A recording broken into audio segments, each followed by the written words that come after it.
Come on in, bestie. Welcome to StoryPod, where we do the doing of story development together. Brought to you by Creative BFF.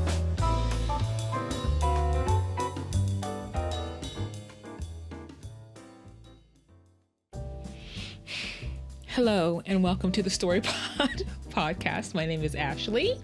All right, welcome to the podcast. That was a little bit of an awkward start just because I have not been in front of the camera for like a couple of weeks. All right, you won't know. You only know because I told you. But yeah, so it's like the old school awkwardness, the old school of like 4 videos ago, returning. But in any case, thank you so much for joining me for this episode of the podcast. It will be both video and audio. And today we are doing another Storymatic story. Now I have a reason behind why I keep making these little Storymatics. This is, I think, what is this? This is like the third, maybe the fourth. I think it's the third Storymatic that I've done in some way, shape, or form, whether it's just on the audio podcast or on just like an Instagram short trying to figure out how to do social media. But we're doing it again today. Now, full disclosure, I'm not 100% sure how to bring this to video. This sort of situation, game, story development thing. Like, I can see once we start doing lives, you know, once we become real besties and we're actually in contact with each other and I start doing like live recordings, I can see then how we could play Storymatic together. But me just doing Storymatic and bringing the video to you, I'm still not 100% sure what these videos should be structured like. So if you have any tips, please let me know. The plan though for this video is in a moment or two, you will see I'm going to interject videos of myself when I was at the office on break, and just as I was developing the story based on the cards that I drew, which you will see in the videos coming up. And then once all those videos are done, we will return here and I will basically give you the information, the characters, a little bit of character stuff. I didn't go super deep into the characters, but the characters as well as a general structure. Again, using the story circle by Dan Harmon, just as, because I think the reason I use that, I'm trying to practice this story structure, but I'm also using it for these sort of short, quick, come up with the story idea type of things, because it is a more like a more condensed, to the point sort of story structure than other ones that I've used before. But in any case, I will also try to give you, if you're watching this video, I will try to give you timestamps as well, if I can figure out how to do that, so that you can skip to the parts that you care about. If you are listening to this, you just gonna be with me this whole ride, girl. You just gonna be with me on this ride, girl. So let's get into it. Here is past Ashley at the office, giving you the blow-by-blow development process, giving you the cards, all of this kind of stuff. So we'll be back in a moment. Okay, so let's pull these Storymatic cards real quick. I'm on a break at work, obviously. You can see from my white background. And also, sorry if the audio is bad on this. I'm obviously doing this on my phone, but let's see what the heart of the cards gives us here today. Okay, so hopefully we've got something we can use here. So first gold card is Runaway. Oh, it's reversed. First gold card is Runaway. And then the second gold card is Mechanic. I'm already like low-key excited about it. That's kind of like, I'm already brewing the story, All right, and then our first copper card is Suitcase That Is Too Heavy to Carry.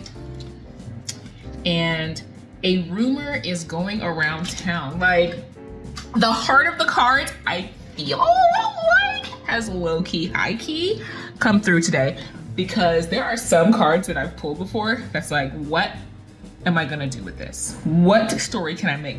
But I'm like, I'm high-key, low-key, high-key excited about it. Initial thoughts is I'm thinking the genre, like first and foremost, when I saw Runaway, the genre that came up in my mind was science fiction for some reason. When I do Storymatic, I tend to go to science fiction quite a bit. So I might try to do a different genre. I don't know. We'll see. Listen, don't hold me to it. We'll see what brews over the course of the day. The plan is, while I'm here during the day, to kind of just think about the general story idea. And then when I'm at my setup, which you have already seen me at my setup at home, okay, cozy, comfy at work, I mean, not at work, at home, is to kind of like really flesh out some of the details, maybe do the, what is it called? The structure, story structure, okay, a little bit. But yeah, I'm excited about this draw of cards. I feel like something interesting is gonna happen here.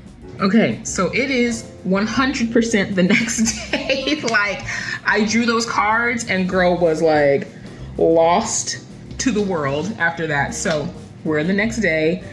I did a little bit of thinking, okay, about these cards that I drew, and I saw a scene. So sometimes when I'm coming up with stories and stuff, or you know, thinking, I don't know, just coming up with stories. Okay, let's just say coming up with stories.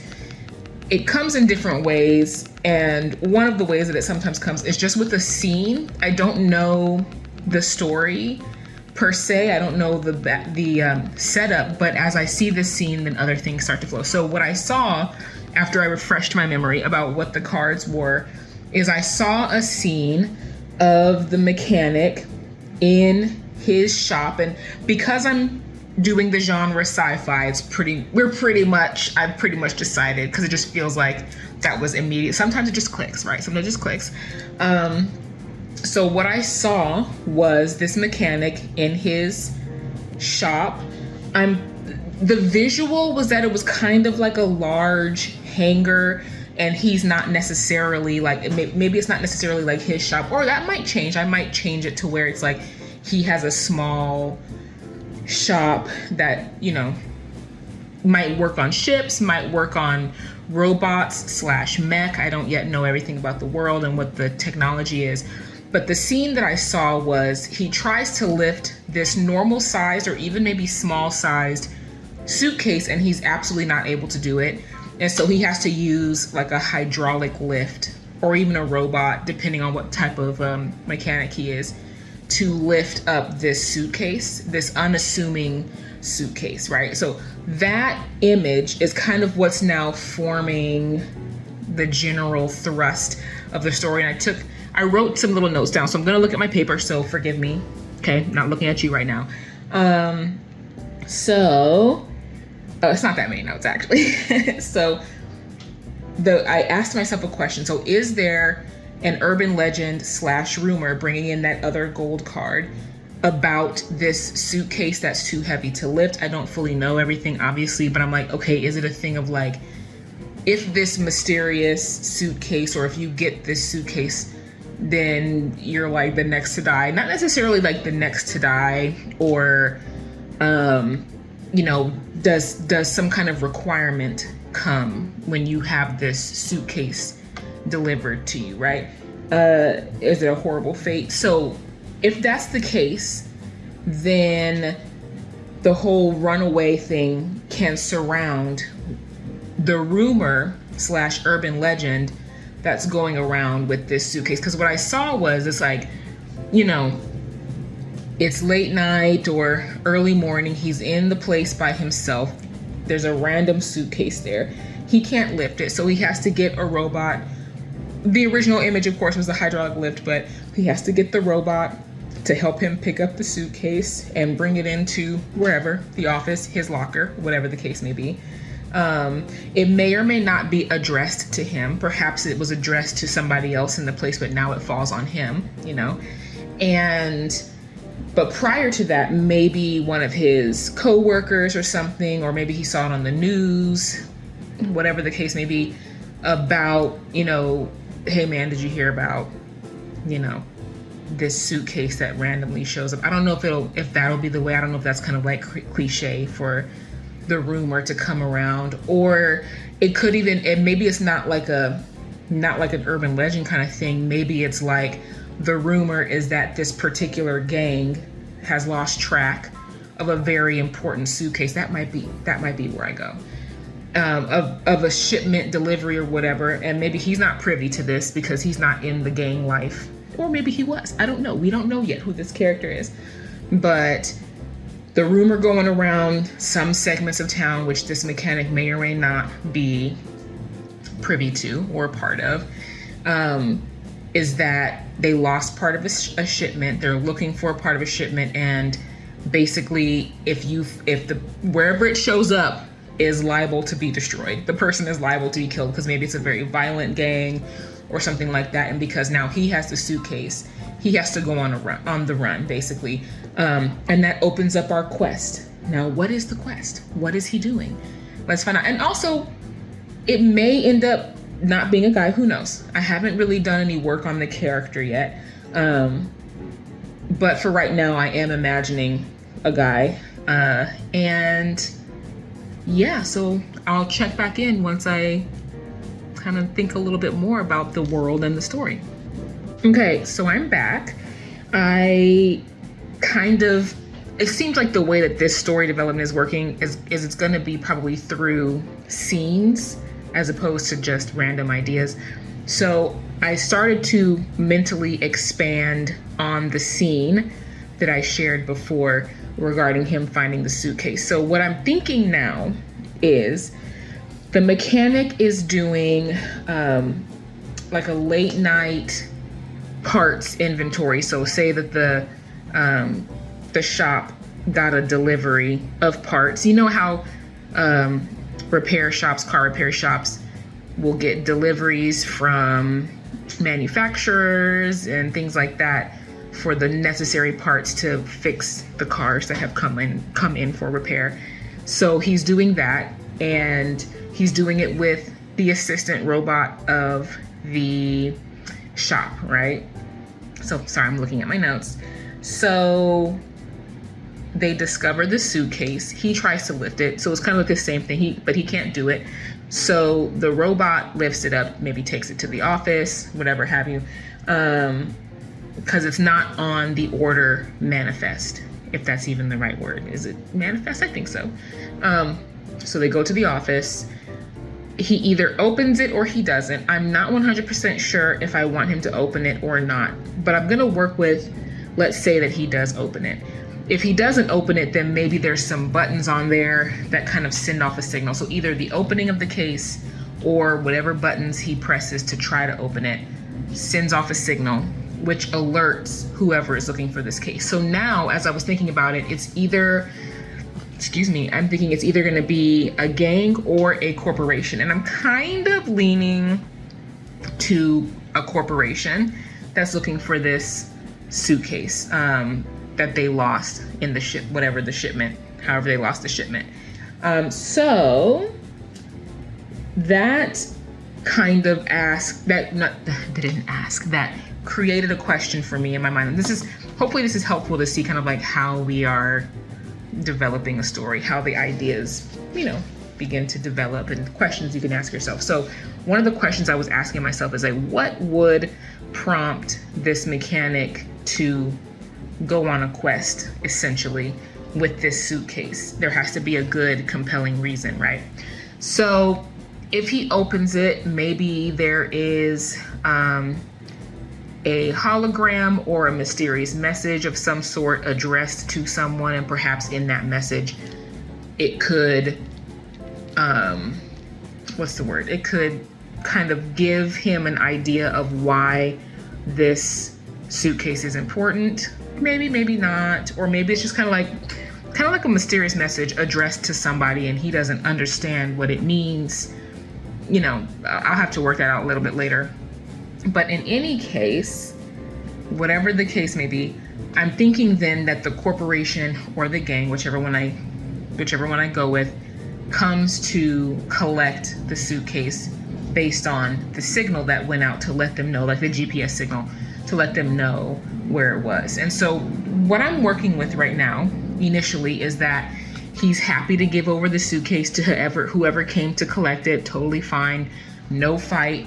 Maybe they're not even like, you've seen too much and now we have to kill you. So maybe it's not even like that. It's just like, okay, thank you. We're going to take the suitcase. It was mixed up in this shipment. Totally fine. No problem. Here it is. But a rival gang or corporation, or maybe somebody from within the gang or corporation comes, and there's like a firefight that ensues. You know, there's a lot of death on maybe both sides, or maybe the initial team who came to collect gets slaughtered. But in the midst of this firefight that's going on, the mechanic and the robot escape with the suitcase. And the question is, why would he take the suitcase? Or why would he decide to take the suitcase? It could be that, you know, he realizes the importance. But as I'm thinking now, I'm thinking maybe he's just like, let's go, Robert, whatever the name of the robot is. And they're just escaping, and he doesn't care about the suitcase because he's like, I'm not trying to die over this suitcase, bro. But later on, once they stop, after they've hopped in whatever little flying hoopty he has or whatever, and they stop somewhere, maybe in an alley or back at his place, he realizes that Robert grabbed the suitcase, and he's like, why did you grab the suitcase, bro? Like, did you see how people were dying over it?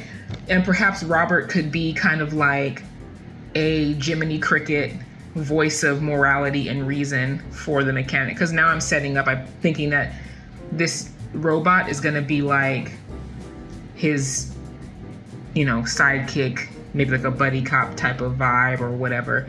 And it might be kind of funny if this robot, who is not human, actually has the morals that the mechanic should have. And I'm not necessarily setting up that the mechanic is amoral or immoral, but he or she is very much like, I'm trying to survive. I don't care about whatever this suitcase has going on and whatever, you know, whatever. So maybe the robot is like, we can't just not answer the call. Like, lives are on the line, perhaps, you know. So that's kind of what I'm working with right now. And I'll check back in once I have more to report. Okay, so just a small update regarding what the suitcase could potentially be.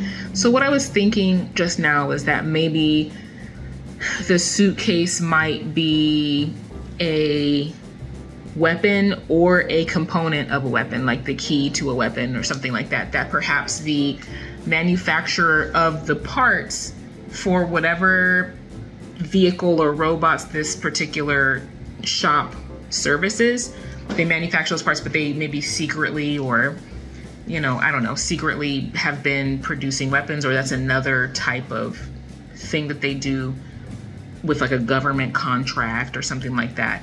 And it could be that this weapon is like, there's something morally repugnant about whatever they're doing with this weapon, what it's intended for, perhaps.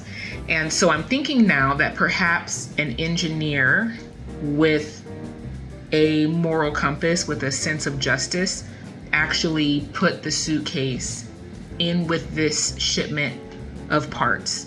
And maybe even the message that was, included with this case is them basically saying, whatever you do, do not let XYZ corporation or whatever get this suitcase. Please take it to XYZ location. Lives are at stake. The fate of the world, that kind of a thing, right? Because listen, it's probably going to be something semi-epic. I like epic stories. And also, so side note, I also like romance. So I'm thinking that potentially this particular engineer could be a potential love interest for our mechanic. And I may or may not swap the genders. Like, so maybe the mechanic is a woman and maybe this engineer with the heart of gold is a man, or it might, I'm kind of feeling like that's kind of maybe the way I want to go, potentially. So potential gender swap loading. But that's what I'm thinking for right now. And I'm kind of low-key liking this story. So I'm legit giving you guys like the minute by minute updates here.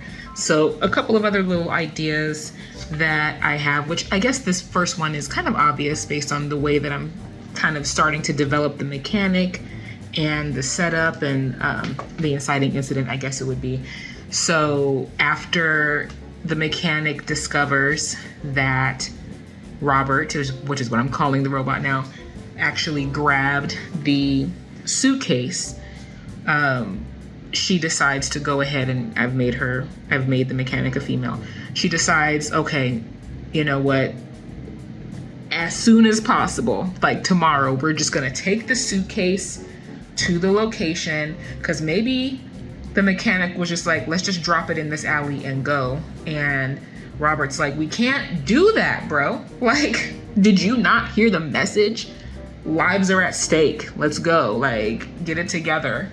Okay. And so she's like, fine. So we'll take it to the location. And then I'm no longer involved washing my hands of this. And Robert is like, that's all I ask of you. Thank you.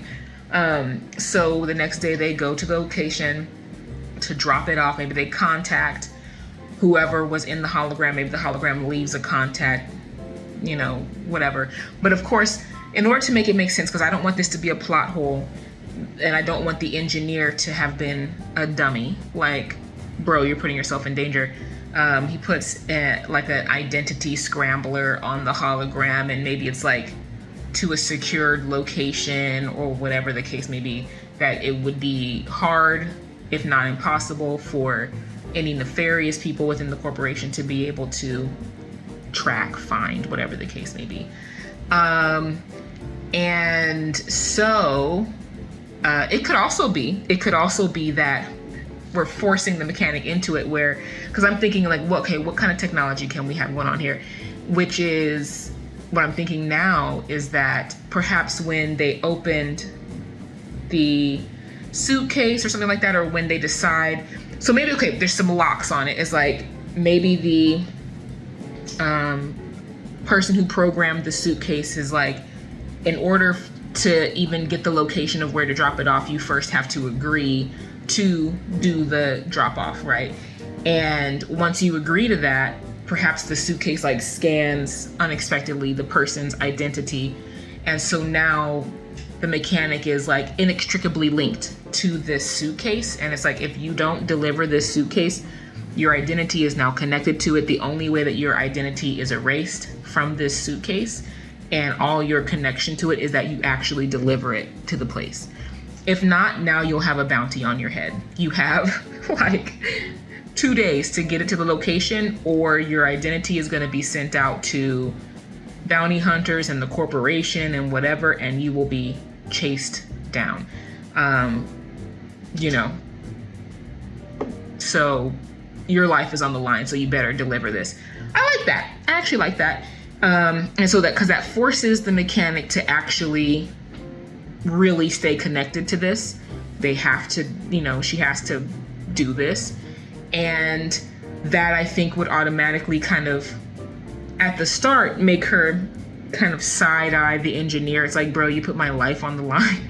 Like, whoever randomly found this, their life is on the line now, and it's like, sorry, I had to make sure that it was delivered. It's that important, it's that important, So I like that. And I'm legitimately 100% gonna give them a love connection here. What else? Okay, so the other things that I was thinking about, this is not necessarily story structure stuff, but I'm just thinking a little bit about Robert and the mechanic. And so what I'm thinking for Robert is that he or it or whatever feels like they're meant for more. He's meant for more. It's meant for more than just the life of a shop's assistant. And I'm thinking that the mechanic is also like a really great, if not like genius level, maybe, I don't know if I want to go that far because that might be obvious, but enough of a brainiac in terms of repairs, engineering, all that kind of stuff of robots and things like that, to have been making improvements to Robert over the years, which gave it its personality, its morality, and even its sentience. And so because of all these improvements and things like that and how they've been working together, they're really close friends, actually. And that's I'm thinking probably that this particular mechanic was always on the night shift, was always in the place by themselves doing these kind of like menial jobs and things like that, or maybe that's what they preferred for whatever reason. And in order for it not to feel lonely and boring, she started making these improvements that would give Robert a personality. So it was like having a friend in the place that you're working with, and you can have banter and it can be amusing and fun and, all that kind of stuff. So just making her experience while working on this job more enjoyable. So, and I like that a lot. I actually really like where this is going, and I'm like, I might need to like actually make this a real story. Okay, so I'm a little bit stuck. I was taking a break and pacing around my office a little bit, and I'm at the point where I need to sort of decide what sort of weapon or technology let me make sure. Hopefully you can hear me. What sort of weapon or technology the suitcase is connected to. And it can go a couple of different ways, potentially. So when I was working on the initial idea of it being connected to a weapon that could potentially cause the deaths of thousands or millions or whatever, I was thinking like, okay, so maybe this corporation has been secretly working with some sort of government or organization to create a weapon that they can set off somewhere within, Earth territory or whatever, that would look like it came from or was planted by either another human settlement or even like an alien civilization that they have a treaty with, like a peace treaty, specifically in order to break the peace treaty and cause an intergalactic war for reasons, right? But they want the war, so it's like warmongers, whatever they're called, war hawks, whatever they're called, and they want this war for whatever reason. And so with the civilization or the people group that they have the treaty with, so they're planting this weapon, bomb, whatever. And while I kind of like that, it's not breaking the mold of stories that perhaps we've seen before.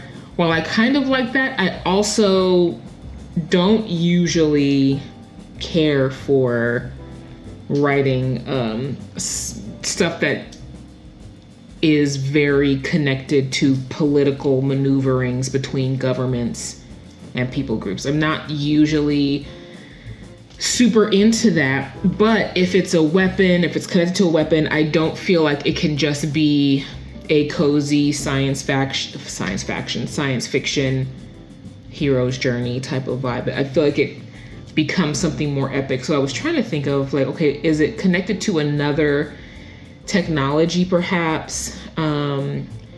It could be something maybe that would fundamentally and permanently change maybe something about humans or about the galaxy or the planets or whatever that they inhabit. Is it a technology that initially looks like it would be something positive, or at least it's being touted, within the circles that know about it, as something positive for humanity, the galaxy, the solar system, whatever. I probably should reverse that, solar system and galaxy. but it actually is something that could be detrimental? Is it perhaps technology that humanity's not really ready for, that would probably be misused in a way that's detrimental to humanity and the galaxy?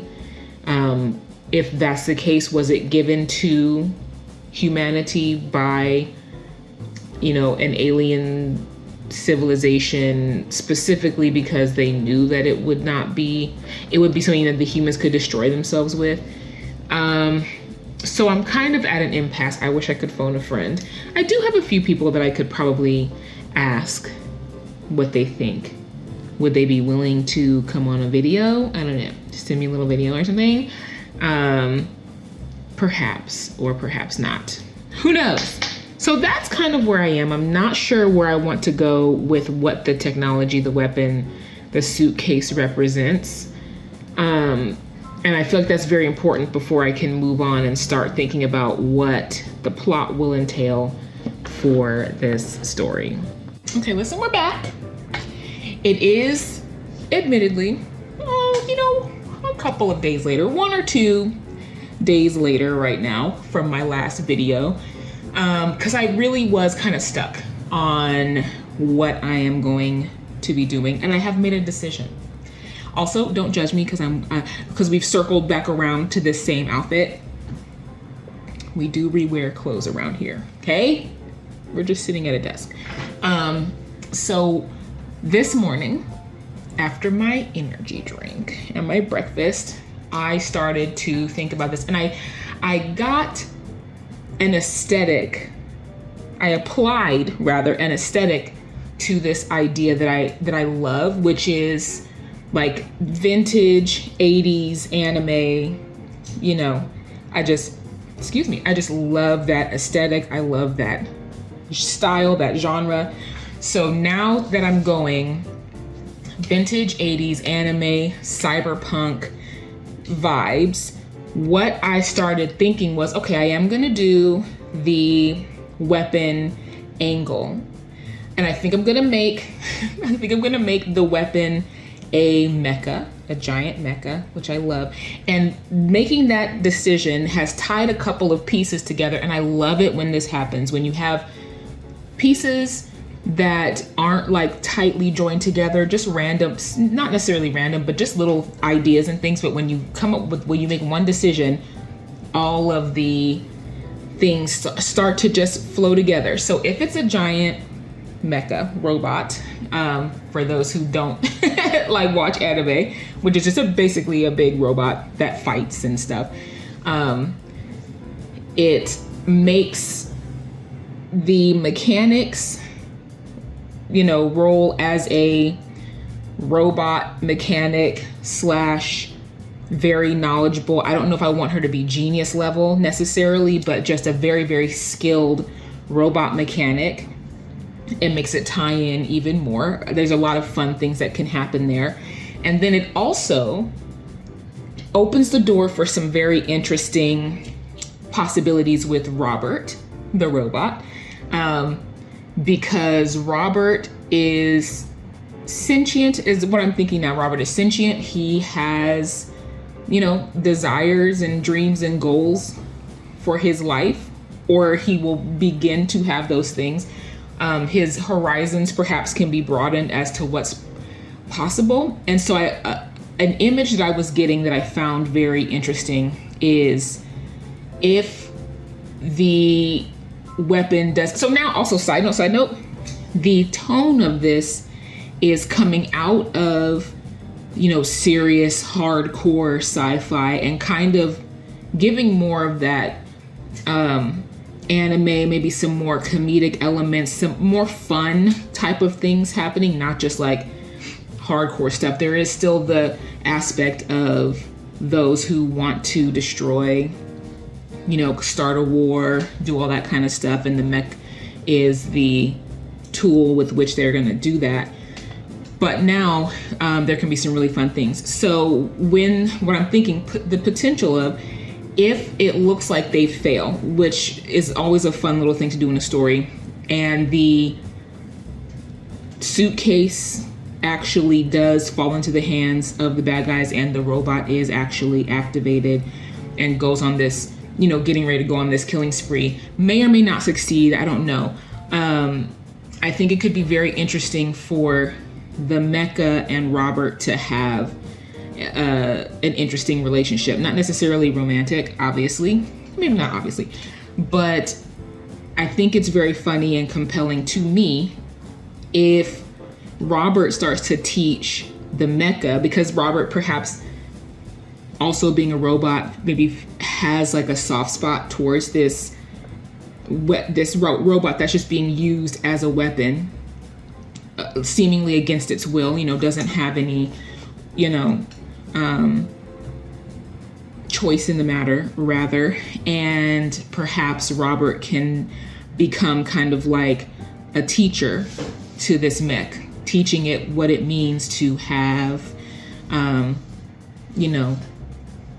its own life. Maybe at some point, the mechanic can do whatever she did to make Robert kind of sentient and importing personality and things to the robot. So maybe the twist can be, without anybody knowing, because it kind of might be like a really fun little gotcha moment to the villains, where they get the thing and they put it in. But as they have been journeying with this, the mechanic actually made some changes to the suitcase, which now I'm thinking contains the core AI or whatever of this mecha, and actually did give it personality, a certain level of sentience to a certain extent, and things like that. And I feel like that could be very, very cool. It could be very cute, depending on what type of personality she decides to put in. And then now the tone of this is changing. And so I'm excited about that. I think that sounds really, really fun. That these angles keep changing. So as I was thinking about that, a question came up for me, which is, well, where does the story go from here? Because now it's kind of like, is it becoming a series? Do I even want to push it in that direction? Because that kind of maybe changes some of the things. So question like, okay, after they do that, which I do really like in terms of them changing the core programming, at least, of the mecha, and then this mecha now sort of becoming an ally to them. The question would be, well, that is the main issue, right? Resolved, right? So what I was thinking was, perhaps then now they go on this little journey. There's like, obviously the answer to that would be there's a bigger bad. And now this mecha and this little ragtag group, I don't know if they're going to collect any other people along the way. Maybe, because that's always kind of fun, right? But this little ragtag group of rebels, yes, they stop the initial sort of thing, but then, obviously the villains have to rally. Perhaps there was another plan in the works all along, whatever the case may be. And I keep saying that this week, whatever the case may be. I don't know why. But anyway, so now this mecha and this little group have to perhaps defend the territories or whatever against, greater enemies that are coming to still try to do the skullduggery and try to still achieve the plan and do the goal that they have. The villain's not going to stop, right? And then that could be very fun. This is coming as sorry, I got a little message on my phone. This is coming as I am talking right now, but to see this mecha, its skills and abilities, new things starting to become unlocked. And so it does kind of become, it's a really kind of fun, I think this is a fun trope where it's continually becoming more powerful in response to the more powerful foes that are, brought. I mean, I guess perhaps I'm trying to think of, are there any stories that I can think of that kind of do that? I don't know, maybe something like Dragon Ball Z, maybe something like One Punch Man, where they always find a way to meet the challenge, and it's not necessarily easy right away. Maybe sometimes it takes time, maybe they have to really push their own limits and things like that, but that's always kind of fun to see, right? We like to see that happen, right? So this is becoming a very fun little story to me. Thank you, Past Ashley. Okay, welcome back. I have to look at the side and make sure I'm recording. Welcome back to the future, the present. All right. So now here is the basic overall situation that I came up with for the story, with the general sort of story structure beats type vibes. Now these are subject to change if I ever actually develop this into a thing. Okay. A lot of these things will probably be fleshed out. They will change a little bit. Not even a little bit, a lot. Why did I say a little bit? Probably a lot, especially if, as I'm thinking, this is now listen, if you see me avert my eyes, you know where they're going, okay? Retro sci-fi anime, cyberpunk genre, but it could be maybe the first season of a series, potentially, I don't know, maybe the first few episodes. I don't know, maybe this might be too much to try to fit into the first few episodes. But yeah, so here we go. The story is an apprentice botsmith mechanic, her obsolete robot sidekick, and an engineer on the run try to stop a mega corporation and its warhawk government overseers from releasing a world-destroying mech, killing millions, and dragging the territories into intergalactic war by blaming it on a longtime ally. So that's the overall general, what would that be called? That would be like what the, girl, I can't remember the name of these things. The, log line, but probably like a really bad log line because I didn't do any of the stuff that you're supposed to try to do in a log line, probably. There's a structure to log lines. I didn't care about that. I just wanted to get the story together. So that's the general idea. Now, the characters, okay? I'm doing that for editing me to know this is a place to put a timestamp. Girl, where are these words? Anyway, so the characters. The mechanic.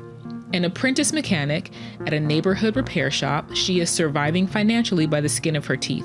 Having been kicked out of her previous apartment, the mech shop owner is allowing her to live above the shop in a room barely bigger than a crawl space. In exchange, she works the unpopular overnight shift. She is an immensely skilled, clever, and resourceful botsmith. However, I didn't say however, right? She is a resourceful botsmith, however, and could certainly hold her own in a more prestigious shop, perhaps even opening her own. But she suffers from a lack of confidence due to the fact that she has no formal training from a recognized tech school. Her goal is to attend such a program so that she can get a job with XYZ Corp. That's not going to actually be the name, but that's just, I couldn't think of a name, so that's the big bad, which will allow her to support her elderly grandmother and niece, the daughter of her beloved late older brother. But she is severely lacking in funds. She took a discarded and obsolete assist bot and has been progressively and lovingly giving it a complete overhaul, even successfully uploading a personality program and a sentience chip of her own design. This alone would be enough to grant her entrance to the coveted engineering program, but her lack of finances holds her back. She's been saving every extra dollar and taking on side jobs to save enough for this program, but at times it feels like drops in a vast bucket of need, an almost insurmountable amount. But she's young, energetic, and hopeful. And of course, when I'm actually digging into the character and developing, she will have a name, of course, but there will be weaknesses and strengths, probably go a little bit deeper into the goal, her needs, all of that kind of stuff to really make her a more well-rounded character. The robot sidekick. I've been calling him Robert, so I'll probably, as I read through what I wrote, be referring to him as Robert. I don't know why he's going to be Robert the robot, but that's what he is, okay? So anyway, the robot sidekick. Built by the mechanic, imbued with an honorable personality modeled after her brother, and sentience, Robert is often the Jiminy Cricket voice of reason for the mechanic, who sometimes allows her intense focus on achieving her goal to cloud her better judgment. Very brief, I do have a kind of an arc that I want to do with the robot as well, because I feel like he's very interesting. I have some interesting things in my mind for Mr. Man, okay? And the engineer, a talented engineer at XYZ Corp, he couldn't sit back quietly when he discovered the Corp's plans to create a mecha capable of wiping out entire territories under orders from an agency with plans to use the robot to break a peace treaty and enter Earth territories into a massive galactic war with their ally by making a catastrophic attack appear to have been initiated by said ally. Take a deep breath. He secretly took key components of the top secret project and scattered them in various shipments of standard parts in order to buy some time, but beyond that point, he had no real plan. So now we are getting into the story structure, part 1. First, story structure the first, okay?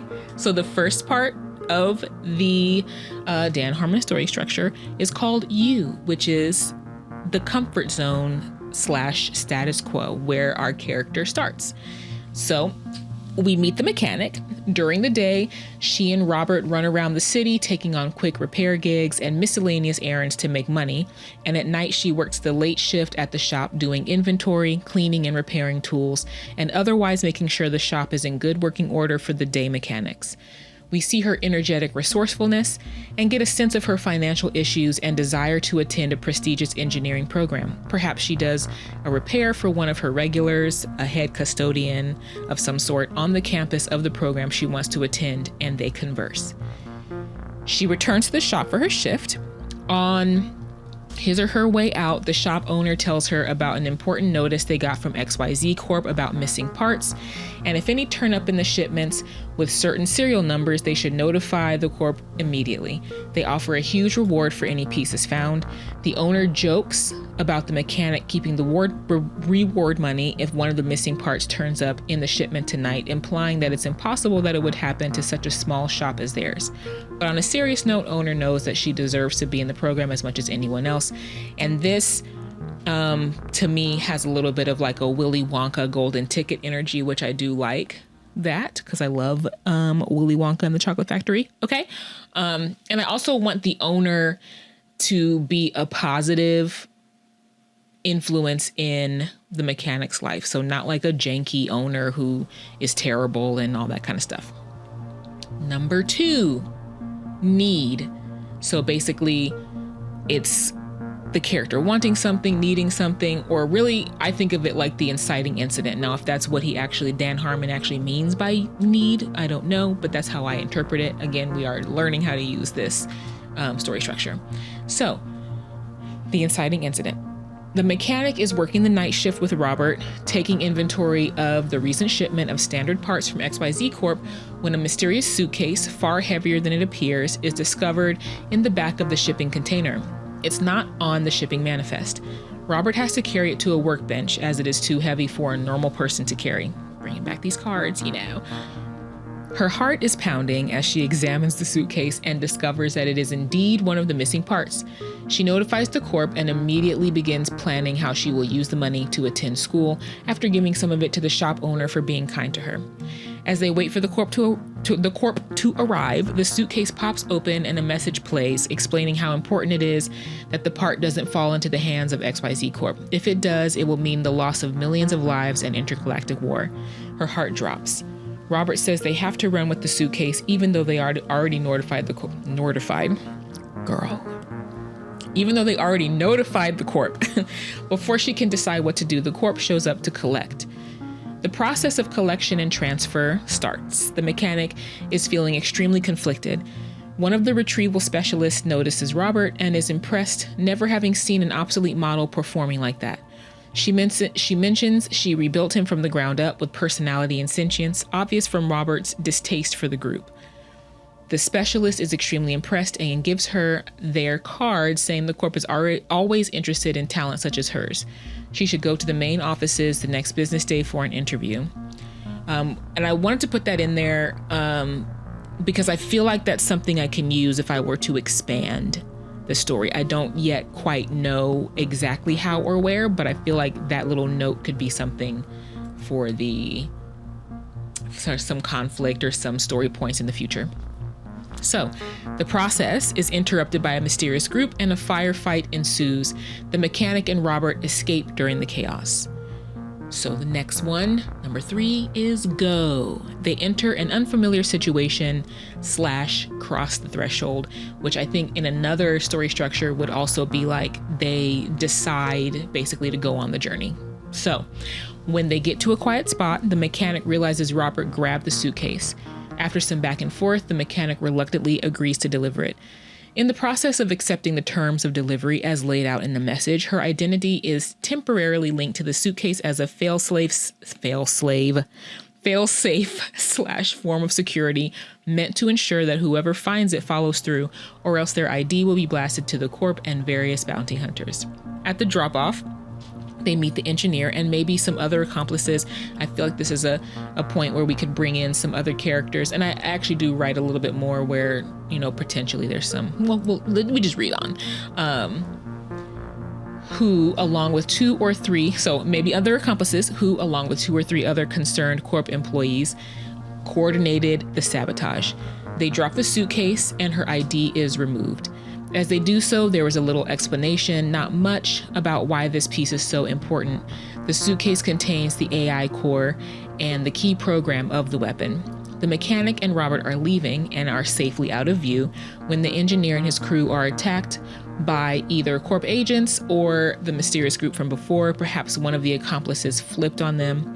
The group is about to be taken out when the mechanic, who has had her conscience pricked, and Robert rush in to help, escaping with the engineer, the remaining accomplice, maybe, and the suitcase. She's in deep now, and Robert is proud. So, the reason I decided to have it to where the mechanic could have just gone on with her own life and gotten away is because I wanted the main character to decide to go on the journey. And I think that also her deciding, even though she could have just gone on with her life as normal, her deciding to step in and help, I think is, it helps us to see a little bit of her character as a good guy, basically. And it also, I think, gets us on the journey of her character arc. And of course, as I mentioned, there would be more character development. I would want to really kind of in the beginning show that she, basically some of her little bad points, her little weaknesses is that she is very focused, perhaps. She really only cares about trying to get to the bag a little bit. And she has a good positive reason for that. A reason based in love and care for her family. But she also kind of is just like, I have to take care of myself and I'm not really trying to involve myself in other people's mess. And then seeing her go on this journey and her making that little choice, kind of gritting her teeth along the way, I think helps get us down the path of her character development. So, number 4, search.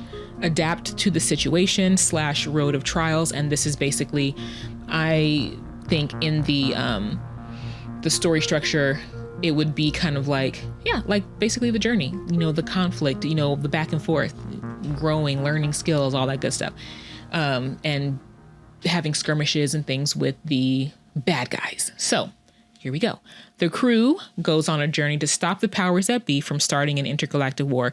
Some things that could happen. Now, this is a very thick part of the story, right? This is where most of the story is happening in my understanding of this story structure. So in an effort, since I was thinking of this as kind of like a series, in an effort to not be here for 85 years, trying to come up with exactly what happens in this point, I did a bullet list of potential things that could happen in the story. And this area will really be fleshed out and defined based on choices that I make about the characters, really solidifying certain key points about the story, the world building itself, things like that. So these are just some general possible ideas of stuff that could happen, very general. But we're just here as an exercise.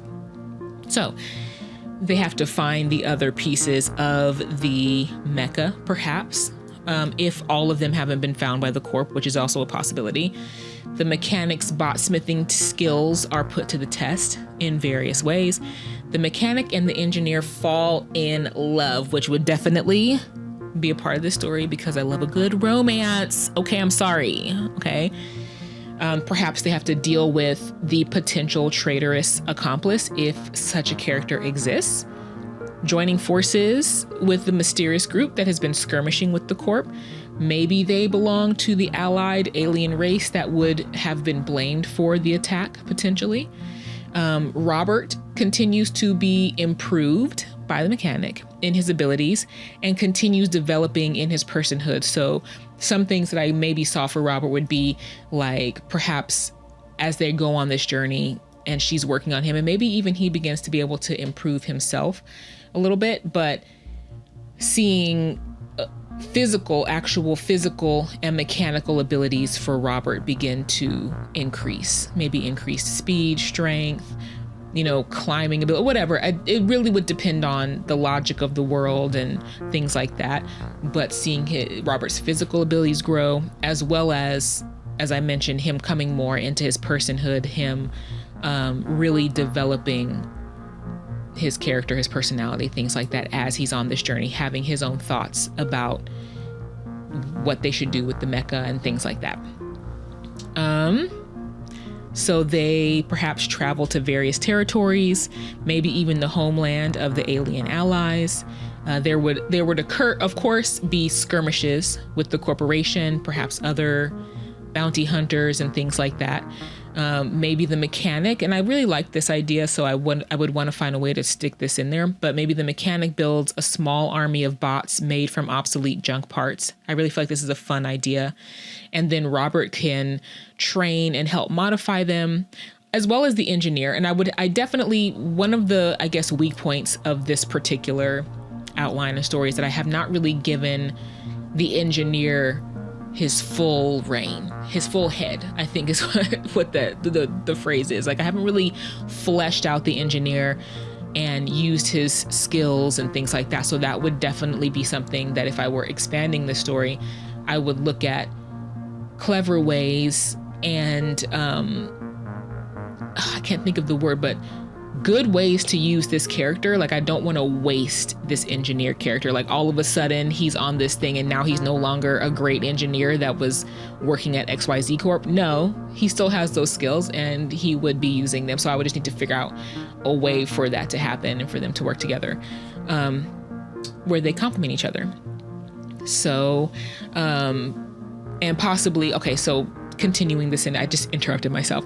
Robert helps train and modify the bots, the army of bots, as well as the engineer, who maybe prior was a little prideful about his position and education, even as he has an essentially good heart and great qualities in general. And I think that also giving Robert the role of training and modifying this type of bot would foreshadow what he would be, the role he would play later on in the story, which we will get to. Number 5. Find, which is where they get what they want. And so get what they want. Okay. So here we go. There's a big problem. XYZ Corp, perhaps with the help of the traitor, if again, that character exists, has been able to develop the AI core of the mech, but perhaps it was like a sloppy rush job compared to the original core due to time constraints based on the schedule of the attack. And perhaps the Corp has also collected all of the remaining scattered pieces just in time to be on schedule to do this attack. How is our crew going to stop them? The mechanic ends up reprogramming the core and giving it sentience at the insistence of Robert, a personality and morals. And then the plan now is to swap the cores. So the mech is launched, the attack is underway. And by this point in the story, I'm thinking that the Corp and the government know exactly who the rebels are. And so because of that, they plan to attack the home territory of the mechanic and the engineer, meaning their loved ones, in particular, the mechanic's grandmother and niece will die first. So that kind of adds a little extra push, of urgency. And it's a race against time to get to the mech, and it requires all of the resources and allies that they've gathered on their journey thus far. It's a huge struggle, but they finally fight their way into the core of the mech. So next, I keep hitting this, sorry if that was loud. I don't know why I have to keep doing this hand motion. 6 is take and pay a heavy price. So they start the process of removing and replacing the cores, but this will not go uncontested, of course. There is interference, maybe from corporation mercs, robot sentries, etc., like within the mech. The engineer, Robert, and the obsolete robo army, and whatever other allies they may have, hold off the mercs, and the mechanic is tasked with completing the swap because she's the programmer of the new AI. And side note, I would need to give a compelling reason, and this might be like maybe being more detailed about the characters, or kind of taking some things away from the engineer and adding them to the mechanic, but there would be a compelling reason for her to be programming it and not the engineer. But in any case, she gets inside the core of the mech while there's all this skirmish and battle happening outside. And when the doors close, it's eerily quiet inside with just the whirring of mechanisms and the soothing beeping of the systems. It's almost like being in a cathedral. There is some sort of conversation that happens between the mecha and the mechanic that will likely reinforce the theme, whatever it ends up being, and show kind of like the completion of the mechanic's character arc, who she has become on this journey, really becoming her hero's journey, basically. There is, as well as the engineer, I want him to have, all three of them to have their little hero's journey, right? So there is still some resistance by the mech itself as the mechanic is inputting new hardware, possibly to the point that she is required to force and hold it in place while the swap completes. Maybe, now, let me interject here real quick. As I was getting to the end of this story structure, I started to kind of falter a little bit. Wasn't quite 100% sure what direction to take the ending of the story, or at least this season, whatever it would end up being, this book of the trilogy, excuse me. So we kind of got a little loosey-goosey at the end here, kind of not really pinpointing any particular thing. So it's not like a super tight ending. If you have any ideas, please let me know of ways it could go. But anyway, so maybe she's forced to hold it in place while the swap completes, and maybe this could possibly cause her to lose a hand or both of her hands, effectively ending her aspirations as a botsmith. But it is a sacrifice by this time in the story she's willing to make. Maybe there's even a chance that she could die prior to the new AI taking hold. But in whatever way it could possibly go, in a final surge of energy, the mechanic is knocked unconscious, but the swap is complete. The team has been successful. The attack abruptly halts as the personality and sentience kicks into the mech. So 7, return, which is basically, I guess, the characters returning with the the thing that they took, right? So now the mecha becomes an ally of our group. XYZ Corp is exposed and the groups are heroes. The group is our heroes. That's option A. Or the alternate possibility, if, which might lean more towards it being a series, is maybe the group are now nomads wandering the territories. Maybe they're hunted by the corp and the government and bounty hunters and things like that, but they have this mecha who is now part of their team. And changed, which is the final changed. I keep hitting this, which is the final piece of this story structure. The characters change, essentially, like what it says. Maybe the governments come together, if it's the positive end, to honor the little ragtag band of heroes, also providing ample money as a reward. Now the mechanic has all the finance she needed. Her family is well taken care of, but she's kind of left adrift without the physical ability to botsmith. Robert has taken the mecha under his wing, so Robert is training this new mecha, and I thought it might be cute, since I'm having Robert sort of being like the mechanic's big brother in personality. Maybe the mecha could be kind of like his daughter, would be like his daughter, his young daughter. So that could be a very interesting sort of relationship, I think, dynamic of this huge mecha being trained by and basically brought up by this much smaller, normal human sized, maybe slightly larger than human sized, obsolete helper robot. So that's what happened. That's what's happening with Robert and the mecha. And then I also want there to be, of course, a positive resolution with the mechanic and the engineer being in a relationship, but she still can't hide her melancholy. So if I go the route of her hand being taken and this kind of like messing up her aspirations, maybe the engineer builds her a new hand or new hands, perhaps, as they kind of go on this journey. I don't know if this is the direction that I would want to go in terms of her hands being taken, but what I would want is what?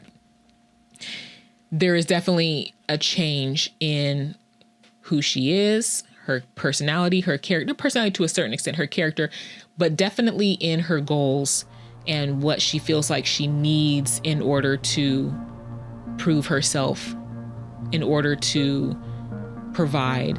Now, if I do the thing where, you know, the government does give them a bunch of money and that's no longer a concern, you know, her family is taken care of, all that kind of stuff. Now we have to give her something else to work towards.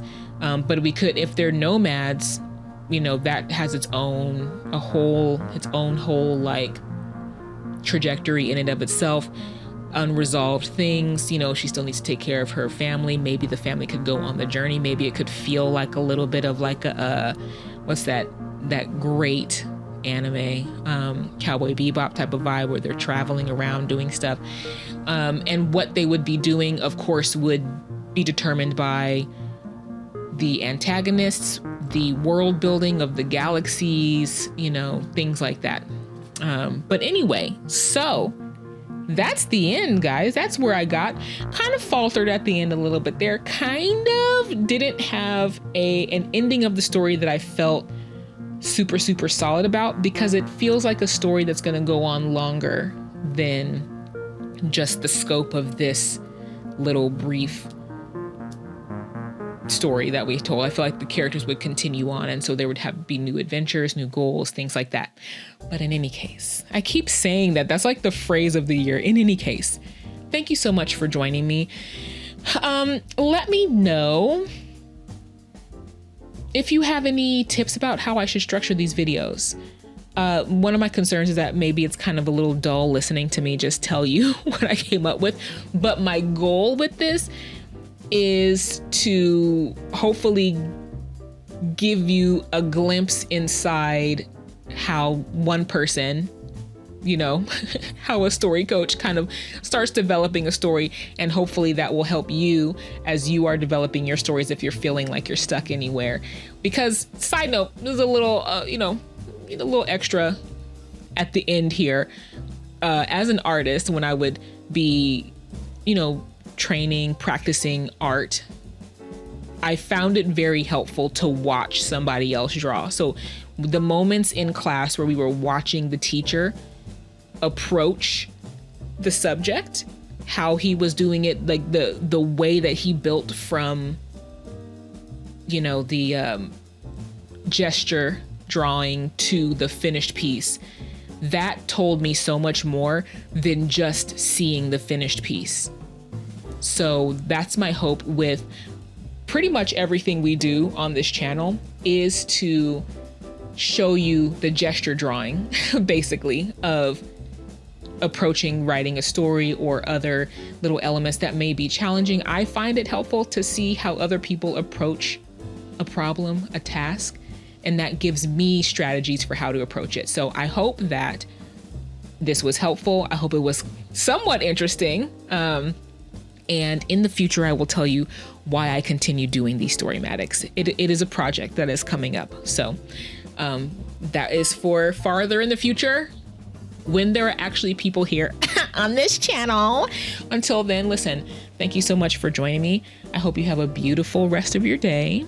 Okay, let me know what you would do with these cards. I would love to see what you do, even if you don't do like the full story structure thing. Listen, if you want to spend some time typing in the comments, shooting me a little email or something like that about how you actually approach it, if you do flesh it out into a full story structure, I would be happy to come on here and share your idea and of course give you credit. I'm not trying to steal credit for your idea. If you would be comfortable, but I would love to see what you would do with it. But in any case, girl, I'm going to be so sick of saying that. You're going to be sick of hearing me say that. It just slips out. Goodbye. Have a good rest of your day. Love you. See you next time. That was the most useless hand motion.